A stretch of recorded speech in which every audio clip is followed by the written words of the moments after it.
Hello everyone. In this session, let's explore different service recovery strategies and complaint handling processes in services. But before going further, there is a good chance that you may not always find satisfaction with certain services you receive. When faced with dissatisfaction, how do you typically react? Do you opt for informal complaints to an employee, request to speak with a manager, or lodge a formal complaint? Or alternatively, do you tend to keep your grievances to yourself, vent to your friends and family, and seek out a different provider the next time you require a similar service? Let's discuss one of this incident, a famous case study in services failure and recovery. Here is how customers respond to service failures. Let's take in this example. The United Breaks Guitars is an incident is a famous case study in customer complaint and service recovery that gained widespread attention in 2009.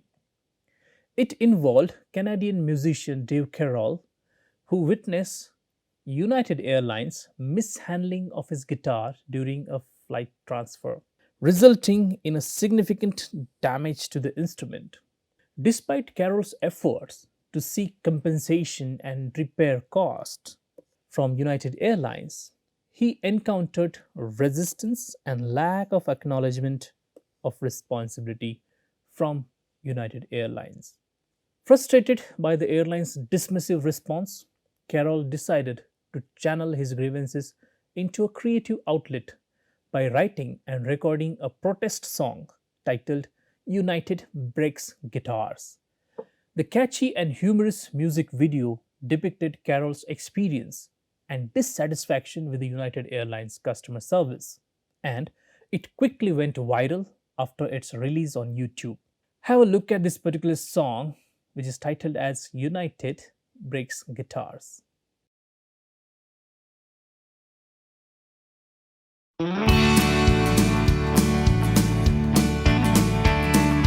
Flew United Airlines on my way to Nebraska. The plane departed Halifax, connecting in Chicago's O'Hare. While on the ground, a passenger said from the seat behind me, "My God, they're throwing guitars out there." The band and I exchanged a look, best described as terror, at the action on the tarmac and knowing whose projectiles these would be. So before I left Chicago, I alerted 3 employees who showed complete indifference towards me. United, United, you broke my Taylor guitar. United, United, some big help you are. You broke it, you should fix it. You're liable, just admit it. I should have flown with someone else or gone by car. 'Cause United breaks guitars. When we landed in Nebraska, I confirmed what I'd suspected. My Taylor'd been the victim of a vicious act of malice at O'Hare. And so began a year-long saga of pass the buck, don't ask me, and I'm sorry, sir, your claim can go nowhere. So do all the airlines people from New York to New Delhi, including kind Miss Earlwig, who says the final word from them is no. I've heard all your excuses, and I've chased your wild gooses, and this attitude of yours, I say, must go. United, United, you broke my Taylor guitar. United,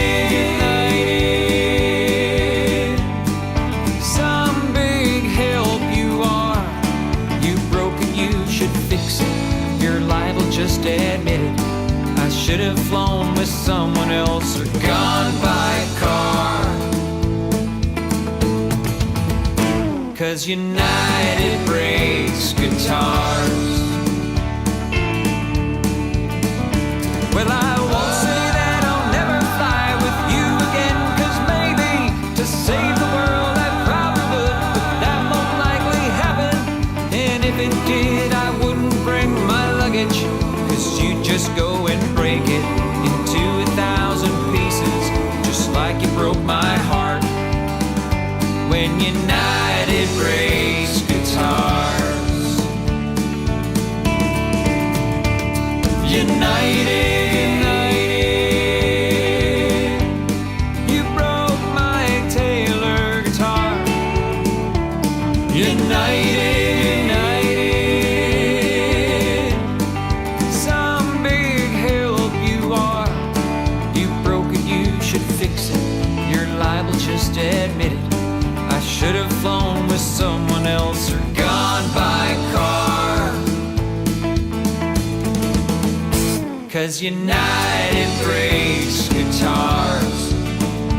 Yeah, United breaks guitars. Yeah, United breaks guitars.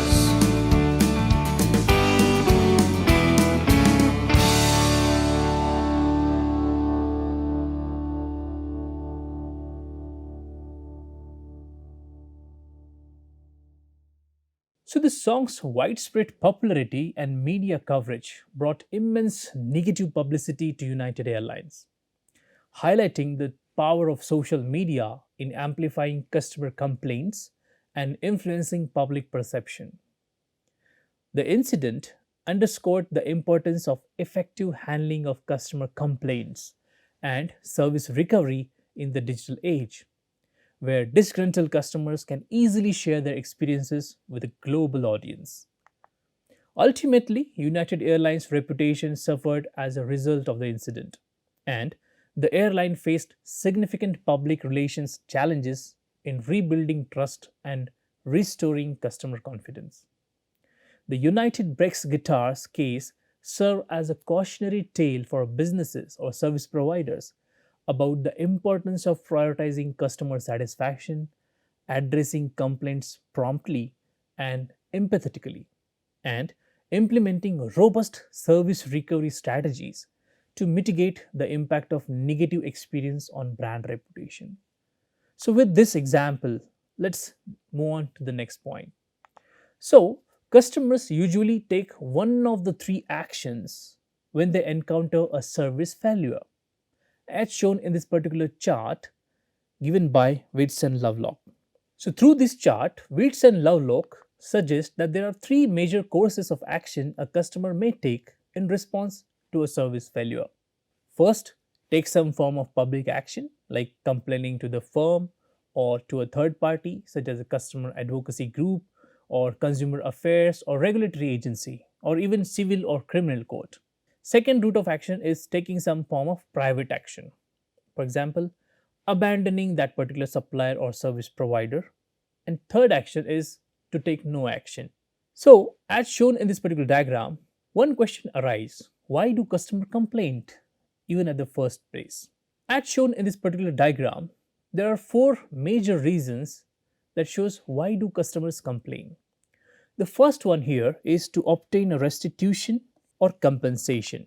Consumers frequently voice their grievances in hopes of recovering economic losses through refunds or compensation, as well as to request a redo of the service as well. Second reason is to vent their anger. Certain customers express dissatisfaction to restore their self esteem or to elevate feelings of anger and frustration. When service procedures are overly bureaucratic or unreasonable, or when employees exhibit rudeness, intentional intimidation, or apparent indifference, it can adversely impact customer self esteem, self worth, and perception of fairness. Consequently, they may experience heightened emotions such as anger and distress, and then they complain. Third reason is to help to improve the services. When consumers or customers are deeply engaged with a service, such as within a college, alumni association, or their primary banking institution, they provide feedback in an effort to contribute to the enhancement of services. And the fourth and obvious reason for why some customers complain is for altruistic reasons. Here, certain customers are driven by altruistic motives, that is, helping others. Their aim is to prevent other customers from encountering similar shortcomings, and they may feel a sense of guilt if they neglect to bring attention to such an issue that could potentially damage or create difficulties for others. Then comes another question, then why don't unhappy customers complain sometimes? They are unhappy, but they stay away from complaining. So there are four possible reasons again: time, uncertainty, right place to complain, they don't know, and finally, perceptions and social norms. Customers might hesitate to provide feedback through traditional channels like writing a letter, sending an email, filling out a form, or making a phone call, especially if they perceive the service issue as insignificant and not worth of their effort. Secondly, they may view the potential outcomes as uncertain and doubt whether anyone would be interested in addressing their problems. Third, individuals may be unsure of where to direct their feedback or how to proceed for lodging a complaint. They don't know the place where to go.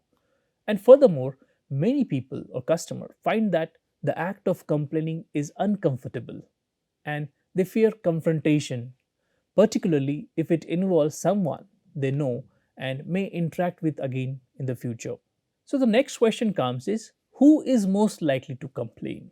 Research consistently indicates that individuals from higher socioeconomic backgrounds are more inclined to voice complaints as compared to those from lower socioeconomic levels because their advanced education, increased income, and greater participation in social activities equip them with the confidence, knowledge, and drive to articulate their concerns when facing issues.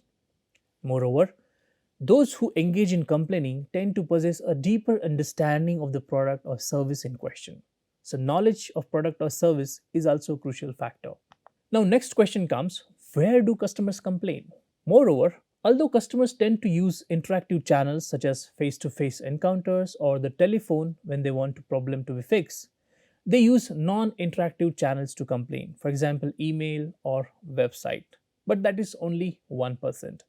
99% of the time, the complaints are, or the feedback even, is given on face to face the particular service provider. Stephen Tax and Stephen Brown found that as much as 85% of the variation in satisfaction with a service recovery was determined by three dimensions of fairness, which we are going to discuss in this particular next figure.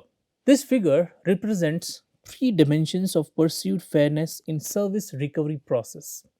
So, the three dimensions are procedural justice, interactional justice, and outcome justice. Procedural justice means policies and rules that any customer has to go through to seek fairness. A customer or client expect that the same policies are applicable to all the customers who are receiving that particular service. Second dimension is interactional justice. That means which involves the employees of the firm who provide the service recovery and their behavior toward the customer. So it is expected that the interaction between a customer and a service provider should be transparent and informative. Lastly, the third dimension is outcome justice. That means the restitution or compensation that a customer receives as a result of the losses or inconveniences caused by the service failure should be fair and justifiable. So, if these three dimensions, that is, procedural justice, interactional justice, and outcome justice, are at place, then one can say that the particular service recovery system is efficient. But that connects us to the next point, that is, what is service recovery? Service recovery is a term used to describe the systematic efforts made by a service firm to correct a problem following a service failure and retain a customer's goodwill. So, how to design an effective service recovery system? So, Witts and Lovelock provides this chart that explains the components of effective service recovery system. At the top, the researchers says that it is expected that service provider do their job very right at the first time itself. Plus, there has to be some effective complaint handling procedures. Results of this will lead to increased satisfaction and loyalty. However, let's say there are some complaints. So the job is identify effective services complaints through conducting research, monitoring existing complaints, or developing complaints as opportunity culture. So looking every complaint as another opportunity to improvise the services. Then comes resolving complaints effectively, which involves developing system and training the employees in terms of complaint handling. And finally, learn from the recovery experience. One can conduct root cause analysis to understand the basic or root causes of any particular service failures. And based on these particular stages, there's a feedback that again goes to the system so that the next time firm can do everything right at the first time again when involving another customer. So, what are the principles of effective service recovery? There are three principles. First, make it easy for customers to give feedback. Second, enable effective service recovery. And third, establish appropriate compensation levels. Let's discuss these in detail. First point here is make it easy for customers to give feedback or complaints. As shown in this chart, the first column denotes complaint barriers for dissatisfied customers, the things that stop customers to go for complaining. The first reason here is inconvenience. For example, difficult to find the right complaint procedure or the effort involved in terms of, let's say, writing and mailing a letter. So, how one can address this particular barrier? A service provider can have easy and convenient feedback systems. For example, put customer service hotline numbers, email addresses, the website, and postal addresses on all customer communication materials. Second barrier here is doubtful payoff, uncertainty. Uncertain whether any or what action will be taken by the firm to address particular issue where customer is unhappy. To address this kind of barrier, firms need to reassure customers that their feedback will be taken seriously and will pay off.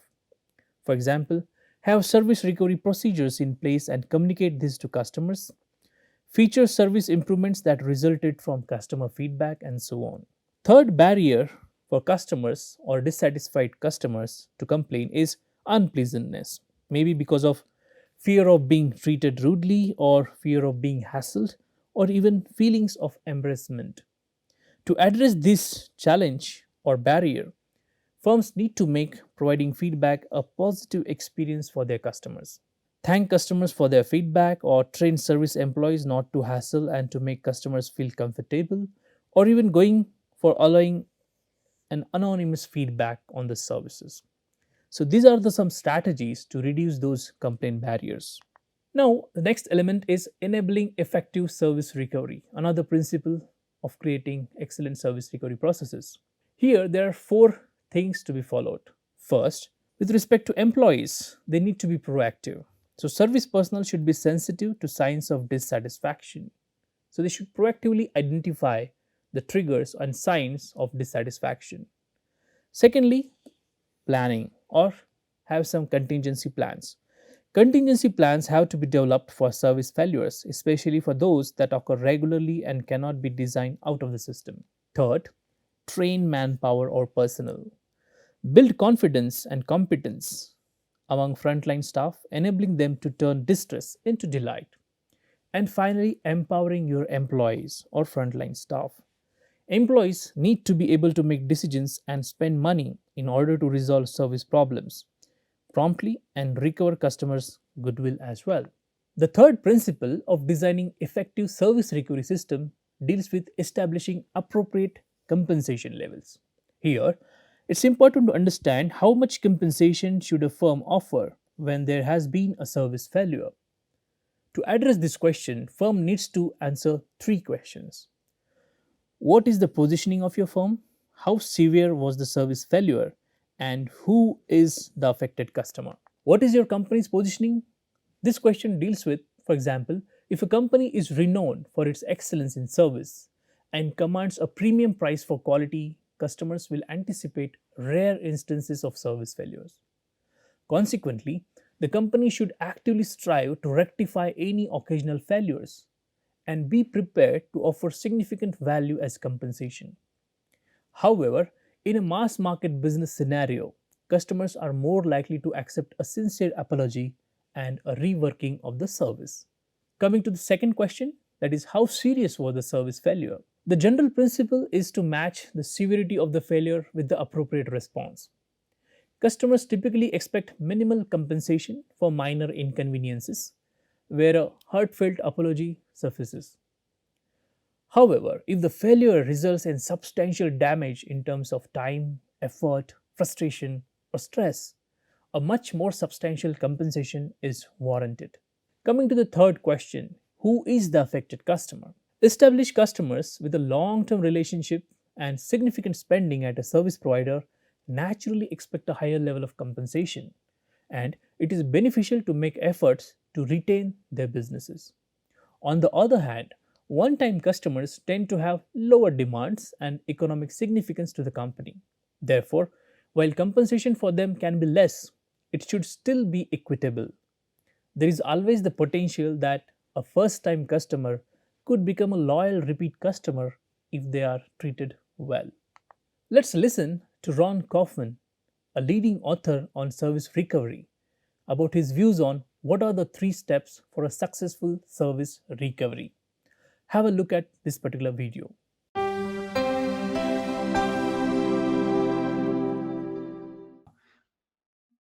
When there's a service recovery situation, it's because some standards or expectations were not met.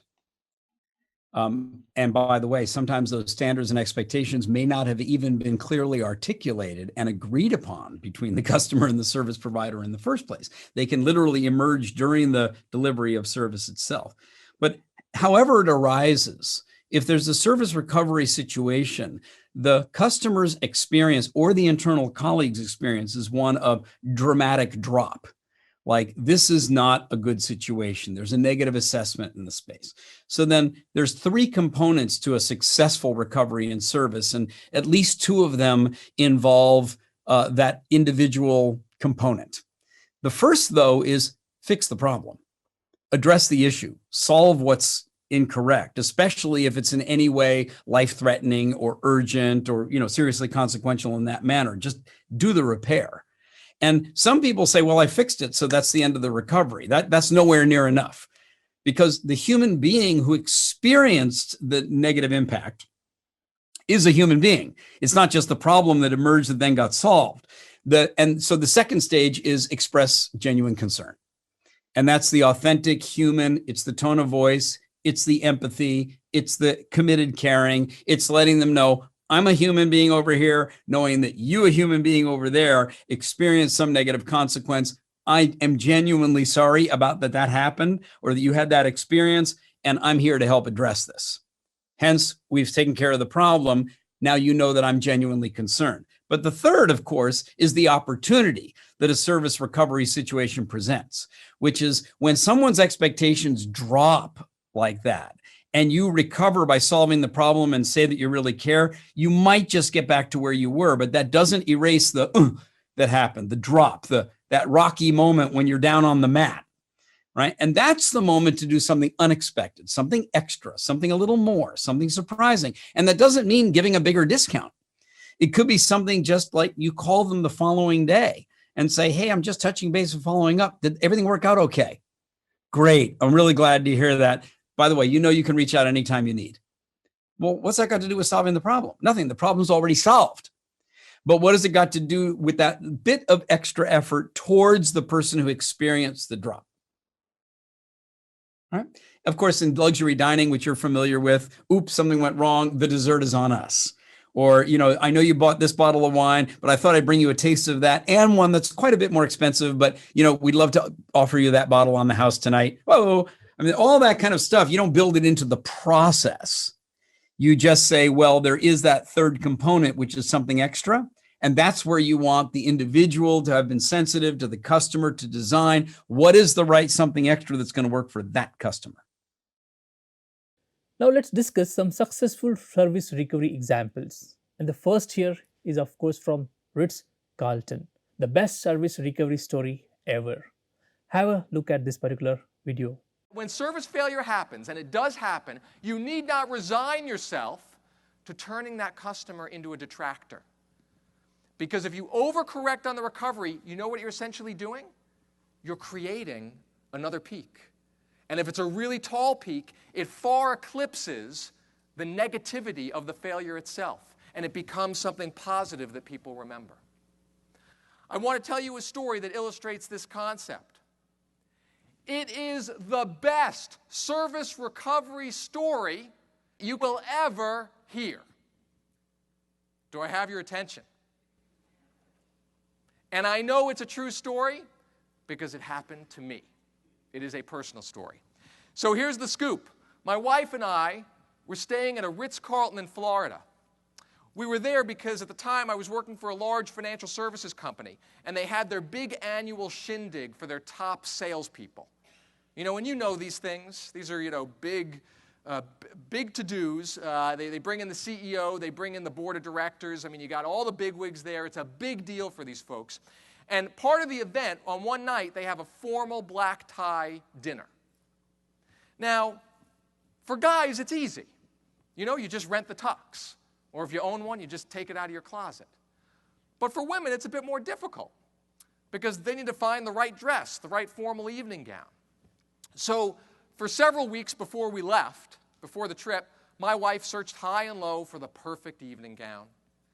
She finally found it. She found something she was happy with. She got all the accessories. She got shoes. She got some jewelry to go with it.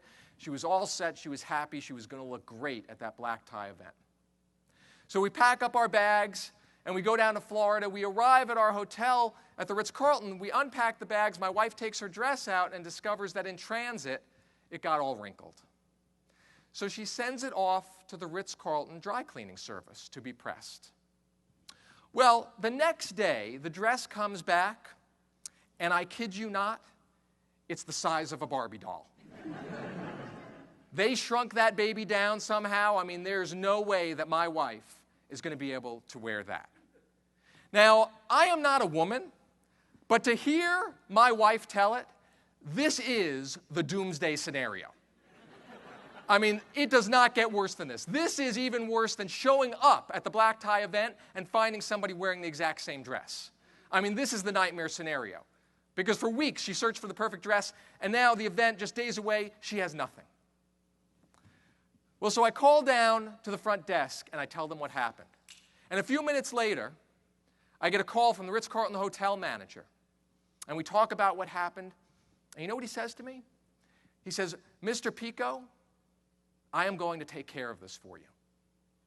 Now, let's just stop there for a moment.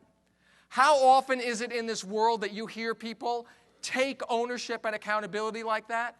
Utter those words, "I will take care of this for you." Not only utter the words, but mean them. Not only mean them, but then deliver on them. And boy, did they deliver.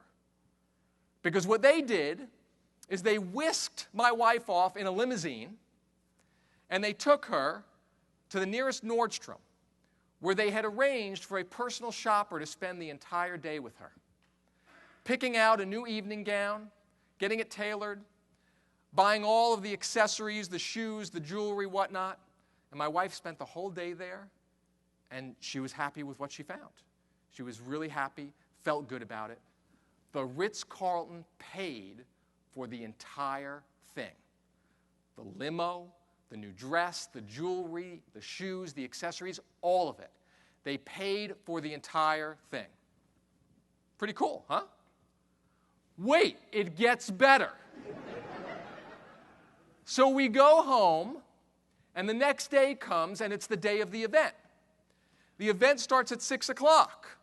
It's 5 o'clock. We start getting dressed.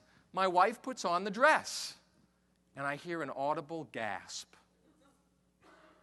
So I go over to her, and I say, "Rebecca, what's the matter?" And she points down to the bottom of the dress and says, "John, Nordstrom forgot to take off the anti-shoplifting ink cartridge."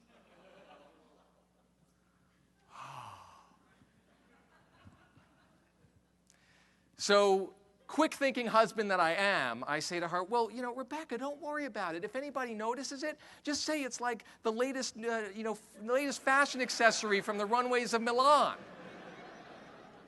She didn't buy that, though. She didn't buy that. So what do? I call the hotel manager. I tell him what happened. And what does he say? Mr. Pico, I'm going to take care of this for you. 20 minutes later, that Ritz-Carlton hotel manager is up at my front door.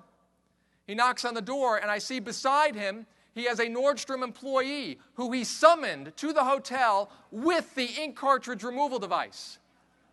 The Nordstrom employee kneels down, clips off the ink cartridge from my wife's dress. It's perfect. We've got 20 minutes to spare. Pretty cool, huh? Wait, it gets better. So we go down to the event, and we find what table we're sitting at. And we go and we sit down at our table. And I have my head down because I'm looking at the menu, trying to see what I'm going to order. And I hear clapping. And so I look up, and there at the end of the table, I see the Ritz-Carlton hotel manager and members of his staff clapping, applauding my wife in admiration of how beautiful she looks. I mean, it was like Pretty Woman come to life. Do you remember that scene where Hector Elizondo, he sends Julia Roberts out and to get these new clothes, and she comes back to the hotel lobby, and he's there applauding, standing ovation with his staff? That really happened to me and my wife. That's the end of the story. It doesn't get better than that. But here's what I want you to take away from that story, okay? The Ritz-Carlton, they knew the lifetime value of their customer. They knew the lifetime value of me as an executive that would come and stay at another Ritz-Carlton. They knew the lifetime value of the account, the company I worked with, that could have sent many other conferences to that or other Ritz-Carltons. They knew that lifetime value, and as a result, this was an easy decision for them. Spending $2,000 or $3,000 outfitting my wife, drop in the bucket compared to the lifetime value of that account. And it was the right business decision, because you know what they did? They guaranteed that now, wherever I go in the world to give speeches, I am not telling a story about how Ritz-Carlton turned my wife's formal evening gown into the size of a Barbie doll. Instead, I am telling a story about how Ritz-Carlton engineered the greatest service recovery in the history of the planet. And I just add to the aura and the legend around Ritz-Carlton. But one last thing on this, because I don't want you to just walk away like this is an entertaining story. I want you to think about that Ritz-Carlton hotel manager. Think about what was going through his head. At some point in that process, that hotel manager ceased to just think about, how do I make Mrs. Pico whole? How do I fix her dress or get her a new one? At some point in the process, he started thinking, in light of the circumstances, how do I make Mr. and Mrs. Pico feel special? And that's when he must have come up with this idea to go down to the event with his staff and give my wife a standing ovation. And my counsel to you is, there is nothing that is stopping any of you from going back to your jobs tomorrow and embracing that line of thinking and encouraging your staff to do the same. Not to just focus on the mechanics of the experience, but to also focus on, how do I make my customer feel good? So this is an example of successful service recovery in the service industry in the form of Ritz-Carlton Hotels Company's renowned gold standards and commitment to exceptional customer service. So in this video, we tried to explore different service recovery strategies, and we also looked at complaint handling process in terms of services. Thank you.